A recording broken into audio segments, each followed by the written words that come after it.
Part 1. The Midnight Proclamation. Hey guys, welcome back to my channel.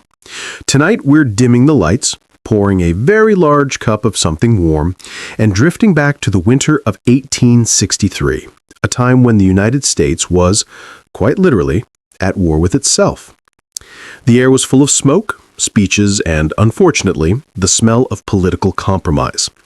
It was the era when one tall, exhausted lawyer from Illinois decided that the best way to end slavery was with a piece of paper that half the country refused to acknowledge.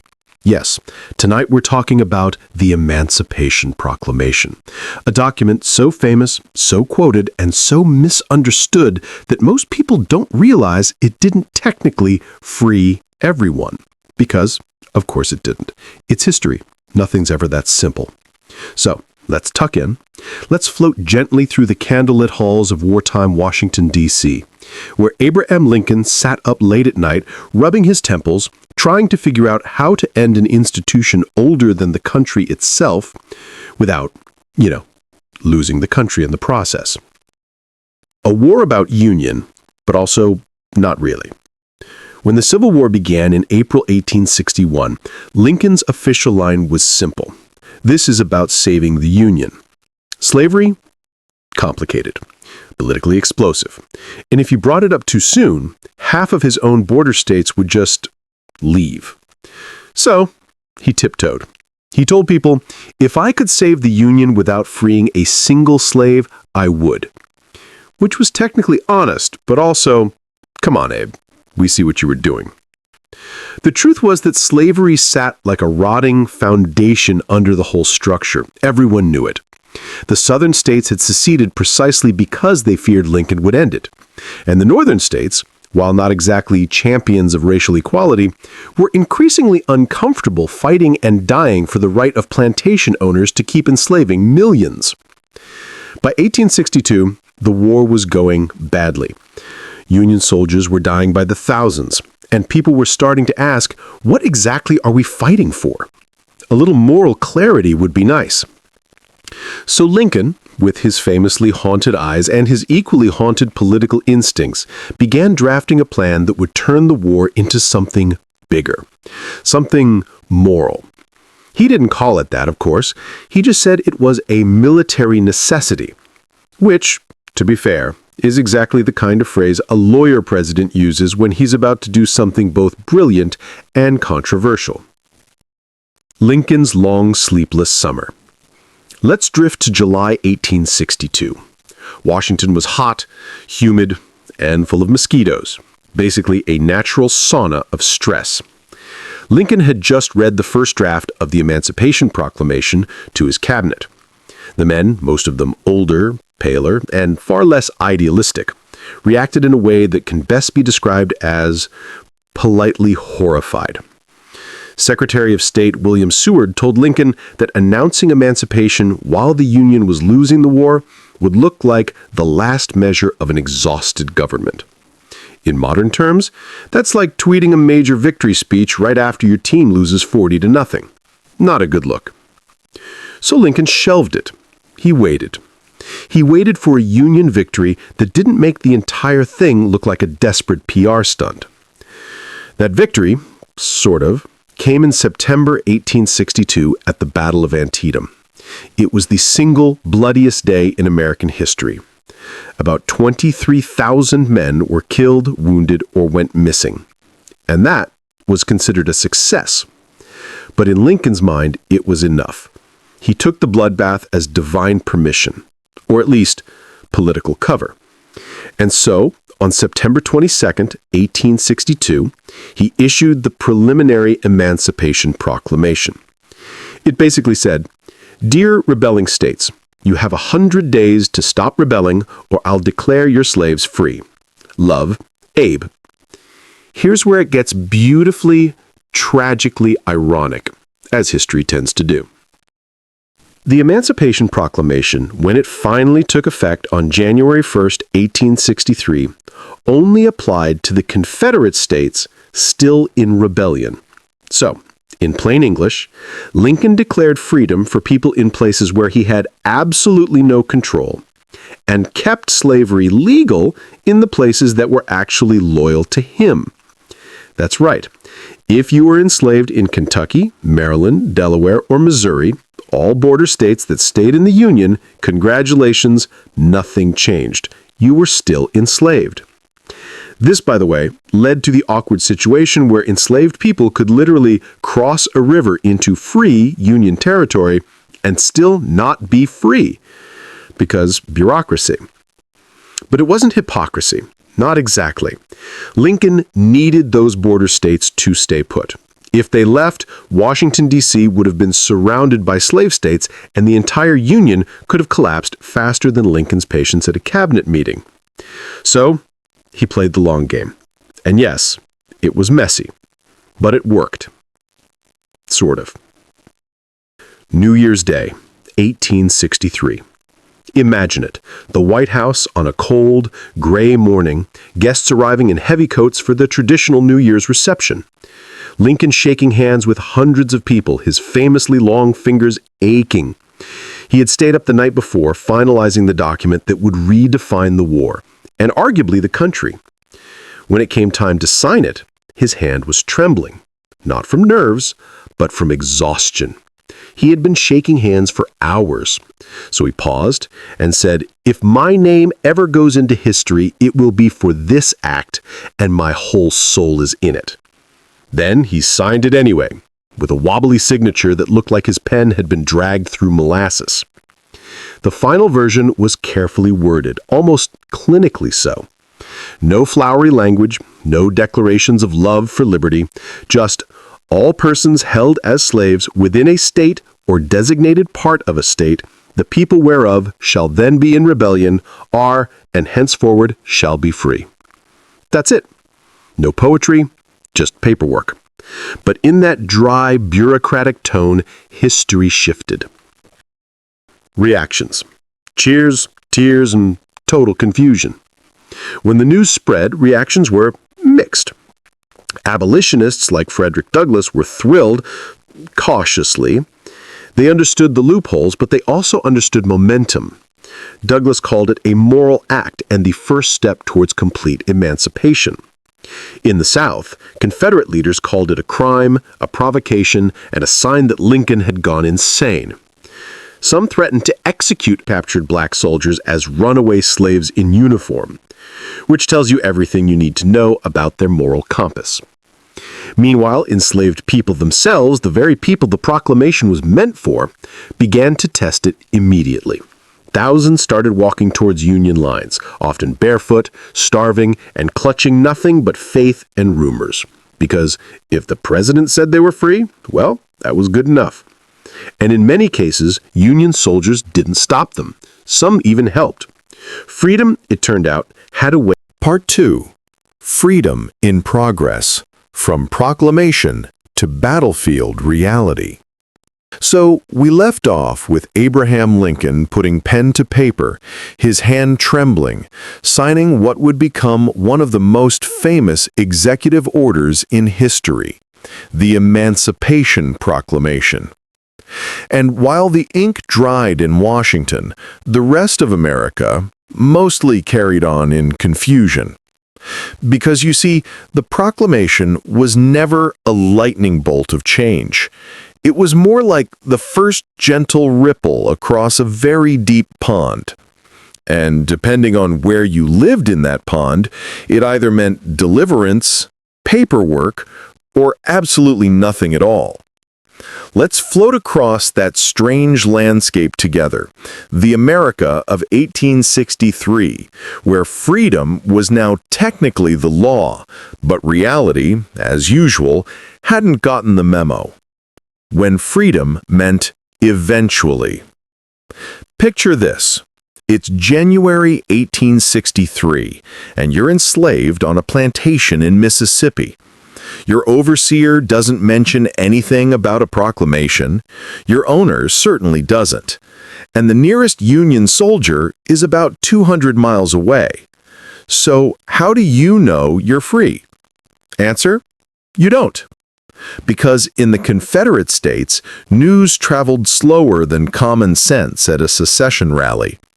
Most enslaved people only learned about the proclamation months or even years later. And in many cases, they heard about it not from newspapers or officials, but from whispers. Rumors that Massa Lincoln done freed the slaves.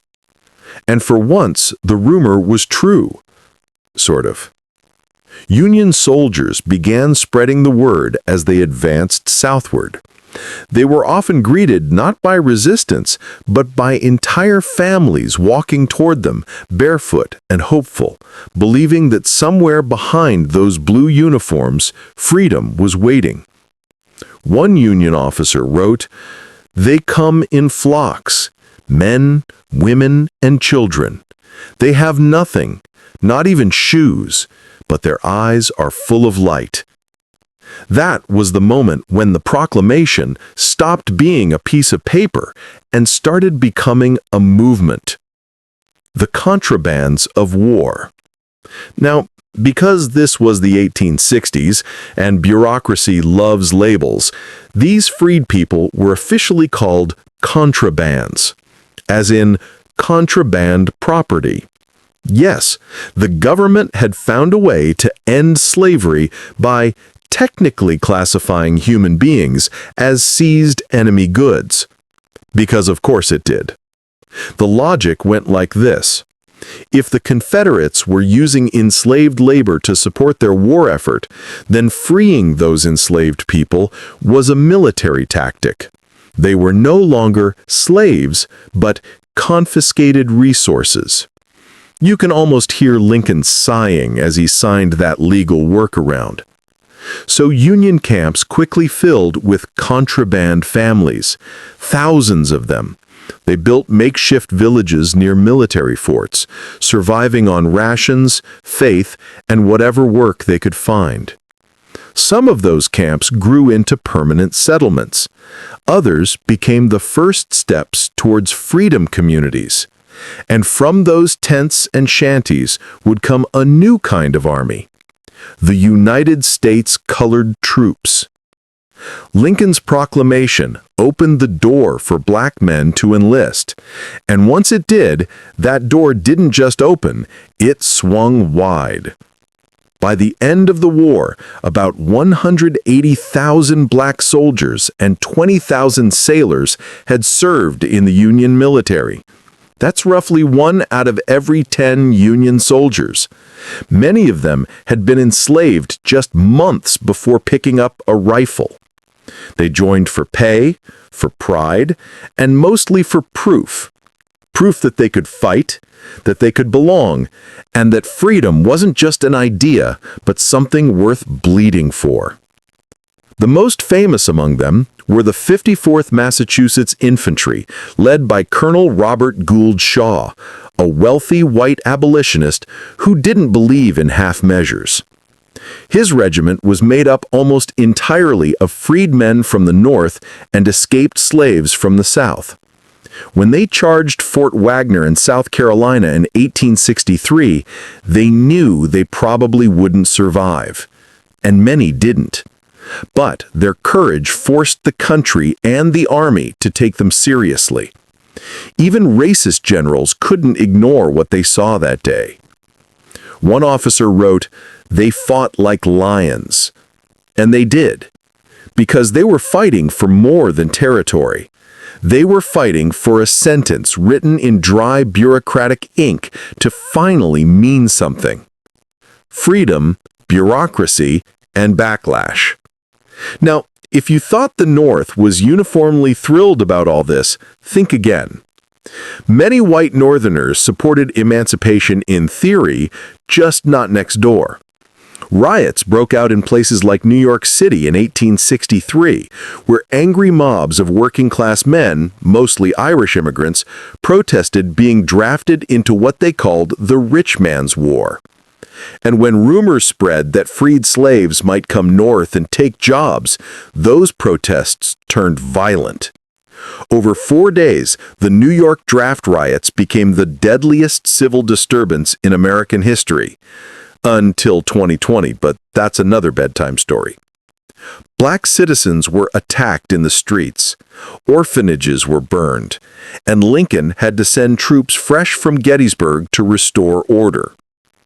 So yes, the proclamation may have freed people on paper, but it also unleashed every suppressed fear and prejudice that had been simmering for centuries.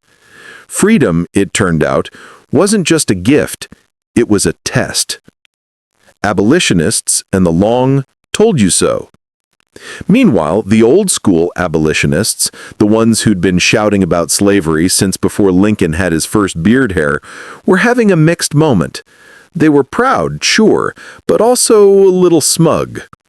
Men like Frederick Douglass, who had risked his life escaping slavery and spent decades arguing for emancipation, couldn't resist saying, "Finally."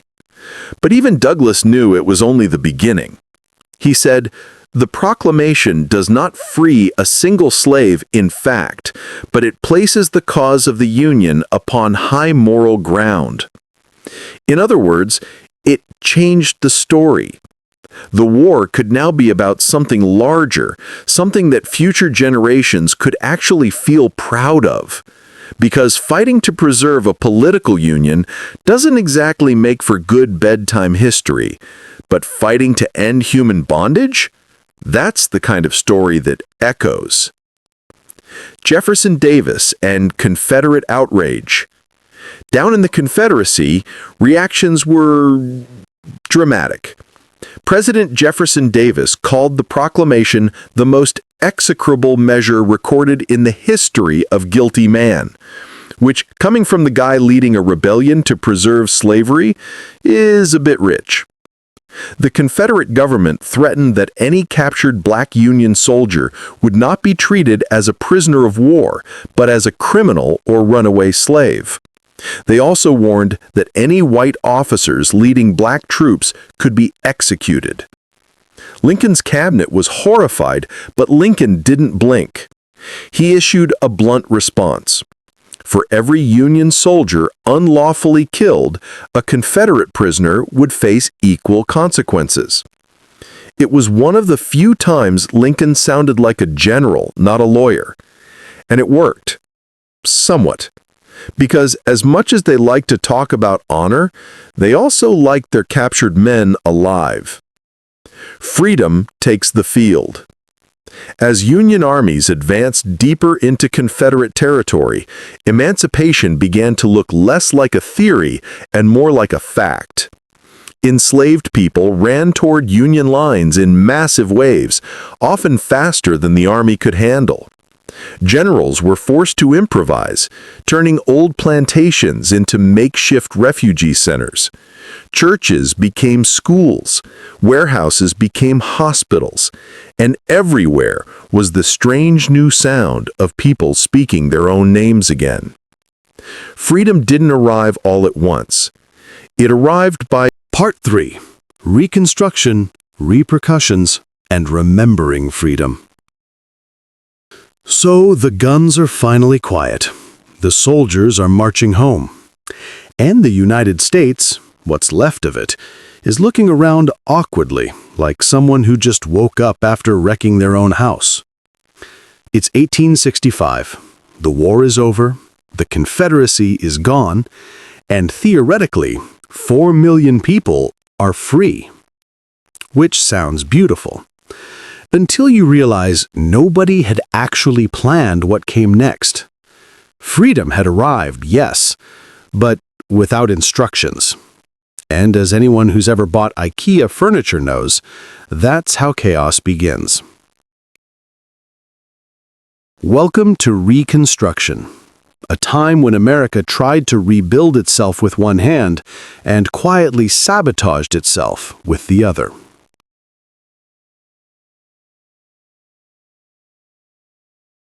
The great now what moment.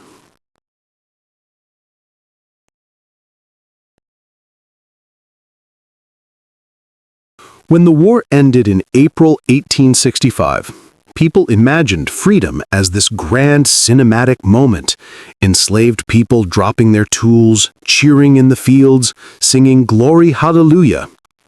And yes, some of that happened. But mostly what happened was confusion. Union generals were suddenly the de facto governors of vast southern regions, full of people who didn't quite know who was in charge. Formerly enslaved men and women were free in name, but often still living in the same cabins, on the same land, for the same owners, only now they were employees. Which was plantation speak for same job, new paperwork.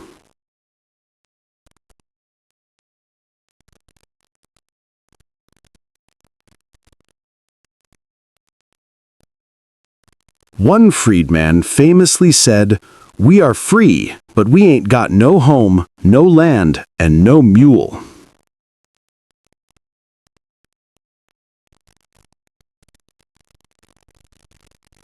That pretty much sums it up.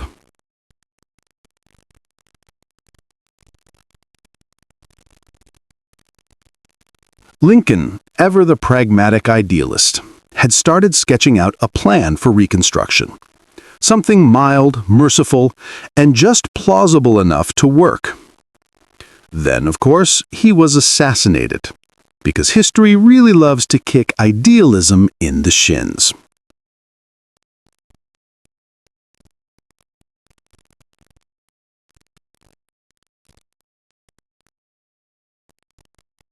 Enter Andrew Johnson, the man nobody wanted, but everyone was stuck with. He was a Southern Democrat from Tennessee, loyal to the Union, sure, but only just barely. He hated the rich plantation elite, but he wasn't exactly a fan of black equality either. Basically, he managed to disappoint every political group simultaneously, which is honestly an achievement.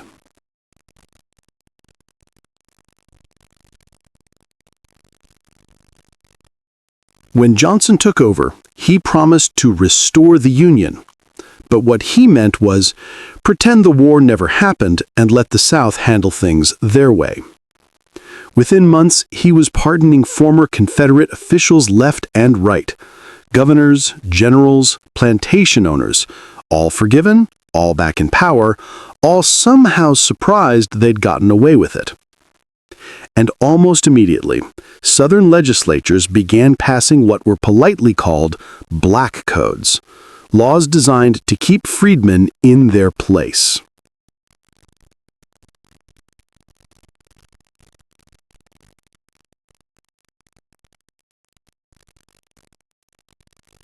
The black codes.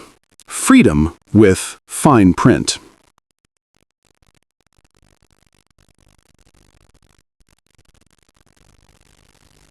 Imagine getting your freedom and then finding out it comes with a rule book thicker than a tax return. In Mississippi, for example, freedmen were required to sign yearly labor contracts. If they refused, they could be arrested for vagrancy and hired out, which was slavery with better branding.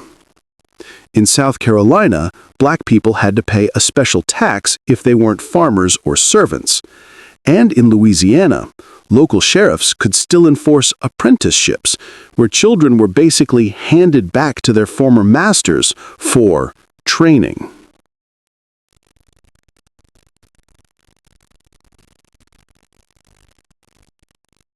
So yes, technically, slavery was gone. But in practice, it was like deleting a file and forgetting it's still in the recycle bin.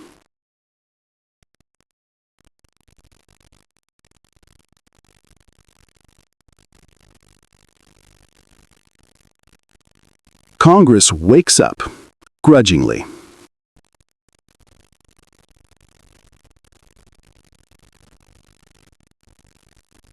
In Washington, radical Republicans who were done playing nice said, absolutely not. They passed the Civil Rights Act of 1866, granting citizenship and equal protection to everyone born in the United States. They also pushed through the 14th Amendment, enshrining those rights into the Constitution so presidents couldn't conveniently forget them.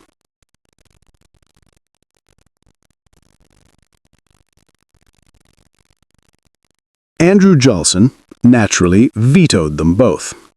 Congress overrode him, twice, which was about as rare then as it is now.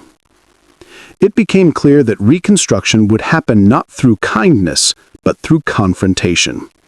And the country, frankly, was too tired for either.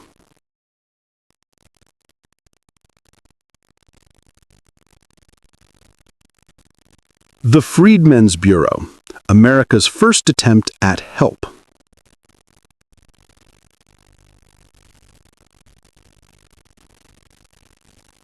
In the middle of all this chaos, there was one small, overworked, underfunded beacon of sanity: the Freedmen's Bureau.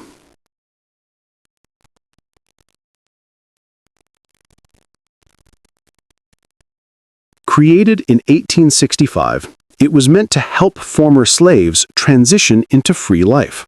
Kind of like a humanitarian agency, but with no budget, no staff, and an impossible mission.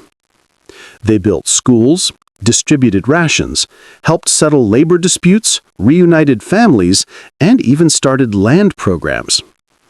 For a few brief years, they were the closest thing to social justice the 19th century ever saw.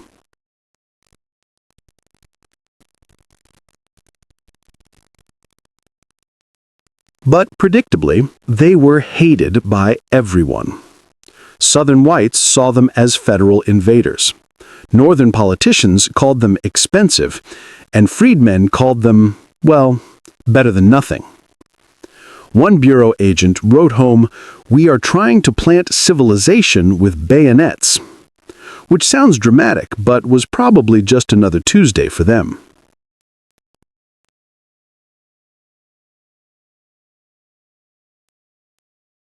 "40 acres and a mule," the dream that wasn't.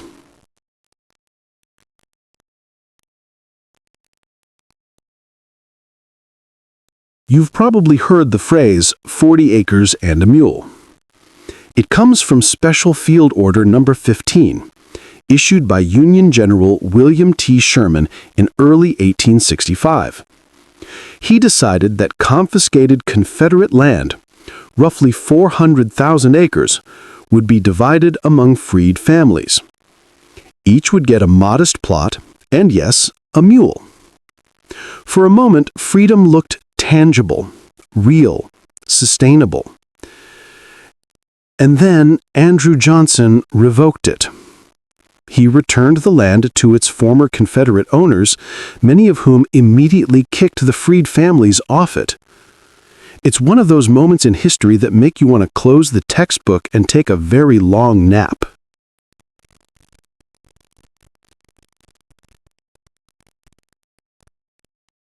Land meant independence, security, and generational wealth. Without it, most freedmen had no choice but to work for wages on the same land they'd once been enslaved upon. It wasn't slavery, but it rhymed.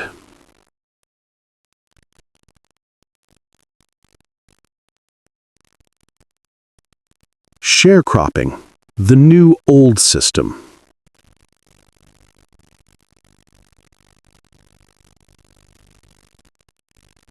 Out of this broken dream came sharecropping, a system so ingeniously unfair that it kept millions in poverty for nearly a century.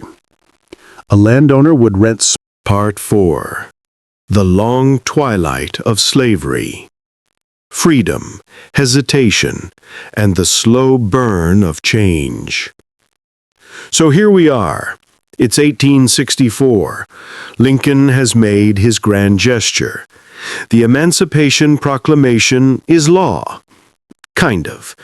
Slavery is technically ended in rebel territories, which means that in large parts of the South, it's business as usual. Confederate planters are still sipping sweet tea on their porches, pretending the world hasn't changed, and enslaved people are still picking cotton under the same blazing sun. Only now, somewhere far away, a piece of paper says they're free. It's almost poetic in that very American way. Freedom declared on parchment while boots keep marching and cannons keep roaring. Because that's what this was. A halfway freedom. A promise hovering in the smoke of war.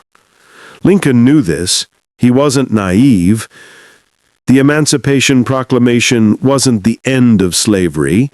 It was the lever to move the war, the Union, and eventually the entire moral axis of the country. But getting there, that was going to take pain. And paperwork. And, of course, politics. Let's float over now to the year 1864. The war's third full year, and everyone's exhausted. Armies are starving, generals are arguing, and Lincoln himself is gray and gaunt, carrying the weight of 620,000 dead Americans on his face. He's up for re-election that November, and let's just say, things aren't looking great. A lot of people hate him. Some think he went too far freeing the slaves. Others think he didn't go far enough. Radical Republicans are breathing down his neck, shouting, "A real emancipation would have freed everyone," while border state conservatives grumble, "You've ruined everything, Abe." It's like being at a family dinner where everyone's mad at you for different reasons and you're just trying to eat your mashed potatoes in peace. But by mid-1864, something starts to change.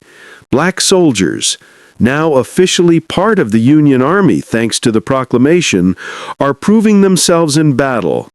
At Port Hudson, at Fort Wagner, at Petersburg. Men who'd been enslaved just months or years earlier are fighting and dying for a country that barely acknowledged their humanity. And people notice. Even the skeptics, the racists, the ones muttering under their breath, they start to realize this isn't a symbolic war anymore. It's a war for a different kind of America. Meanwhile, Lincoln is thinking bigger.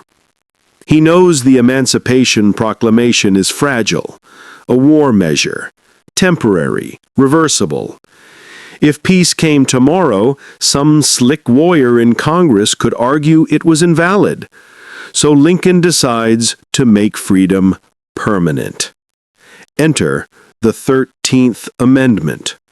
You've probably heard of it, the one that officially abolished slavery, except as punishment for crime, which, yes, would later lead to some interesting and depressing loopholes. But in 1864, it was revolutionary. Lincoln pushed hard, twisting arms in Congress, trading favors like a political octopus. He wanted it done before the war ended, before people could say, well, we don't need to change anything now. Because Lincoln knew that once peace returned, so would complacency. So he fights for it, quietly, but relentlessly. He even courts the Democrats, not because they suddenly had a moral awakening, but because they saw the winds changing and wanted to look like they'd been on the right side all along. Politics, as usual. By January 31st, 1865, the 13th Amendment passes the House. Barely. Cheers erupt, people weep, and in the gallery, a few black men, free, finally, stand and bow their heads. But Lincoln doesn't get to celebrate for long. Just a few months later, the war ends. The Confederacy collapses, Lee surrenders, and Lincoln finally walks through the smoking ruins of Richmond. He's cheered by freed slaves who kneel before him, and he tells them gently, "Don't kneel to me. That is not right. You must kneel only to God and thank Him for liberty." It's a beautiful moment. One of those scenes that feels almost scripted. A weary president, humble and grave, standing among the ruins of rebellion. And then, 10 days later, he's dead. Shot at Ford's Theater by an angry actor who thought the Confederacy might rise again. Lincoln never saw the full birth of the world he'd started building, but the legacy of the Emancipation Proclamation, that awkward, limited, wartime decree, lived on. It was the bridge between slavery and freedom, even if the crossing took generations and cost countless lives. Because freedom didn't arrive neatly tied in a bow. Reconstruction was a mess, chaotic, violent, full of backlash and betrayal. Freedmen faced new chains in the form of sharecropping, Jim Crow laws, and voter suppression. But still, something irreversible had happened. A line had been drawn. A moral declaration had been made. And for all its imperfections, the Emancipation Proclamation marked the moment the United States could never again pretend it was just about states' rights or tradition. It had declared, even if only on paper at first, that slavery was wrong. Not just inconvenient, not just outdated, wrong. And that mattered. Even today, historians debate whether Lincoln was a cautious politician or a moral visionary. Maybe he was both. Maybe he was just a tired lawyer from Illinois doing the best he could with a country falling apart in his hands. But what's certain is this: the Emancipation Proclamation wasn't perfect, and it wasn't enough. But it was something. It cracked the foundation of an empire built on human bondage. And from that crack, over time, came light. So, when you think about it, the Emancipation Proclamation wasn't really a single act of liberation. It was more like the first deep breath after centuries of suffocation. The air was still heavy, still hard to breathe, but it was air, and it was free. And maybe that's why, even now, in classrooms and documentaries and late-night monologues like this one, we still come back to it. Because it reminds us that change doesn't always arrive as thunder. Sometimes it's just a quiet signature, a tired man's ink on paper, and the long, slow march of people daring to believe it means something. So, dim the lights, take a slow breath. The war is over. The proclamation is history. Lincoln rests. And somewhere in the gentle hum of the night, freedom, real, imperfect, fragile freedom, keeps whispering forward. Good night.